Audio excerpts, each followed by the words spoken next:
হাওড়ার জগৎবল্লভপুরে অন্তর্গত চাঁদুল গ্রামে আজকে তোমাদের ঘুরতে নিয়ে যাচ্ছি। কিন্তু যেতে যেতে কি হলো দেখো, এই যে বাঁদিকে চাঁদুল চলে যাচ্ছে, আমার সামনে একটা বাইক যাচ্ছে, বাইকটা দেখো পড়ে যাবে। এই যে সামনে বাইকটা যাচ্ছে দেখেছো, এই দেখো কি হলো। আবার বাইকটা দাঁড় করিয়ে ওদের তুললাম। আর এই দেখো কত সুন্দর একটা কাঠের পোল। এরকম কাঠের পোল তো আজ প্রায় দেখা যায় না। পাশে তৈরি হচ্ছে একটা ব্রিজ, যেটা ঢালাইয়ের কাজ চলছে। আর এখান থেকে দেখো জলটা যাচ্ছে, কত সুন্দর লাগছে। তোমরা একবার হলেও এই চাঁদুল গ্রামে আসো, খুব ভালো লাগবে তোমাদের। কি সুন্দর পাতা ঝরে পড়ছে, হাওয়া চলছে। আর এখান থেকেই কিন্তু এই রাস্তাটা চলে যাচ্ছে জগৎবল্লভপুর হাসপাতালের দিকে। এইখানে দেখো একটা রাস্তা বাঁ দিকে চলে যাচ্ছে আর একটা রাস্তা ডান দিকে চলে যাচ্ছে। আমি ডান দিকে গেলাম, কারণ এটা জগৎবল্লভপুরে আসছে। আর এই যে দেখছো, এটা কানা নদী বয়ে চলেছে। জল শুকিয়ে গেছে, তাই এখন কোতোপানা আর কচুরিপানাতে ভর্তি। আর এখানে একটা আশ্রমও আছে, করুণাময়ী আশ্রম।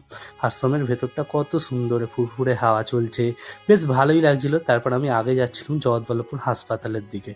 আর এটা হলো জগৎবল্লভপুর গ্রামীণ হাসপাতাল। তোমরা কে কে এখানে এসেছো আমাকে অবশ্যই কমেন্ট করে জানিও। আর এই রাস্তায় একবার হলেও ঘুরে যেও।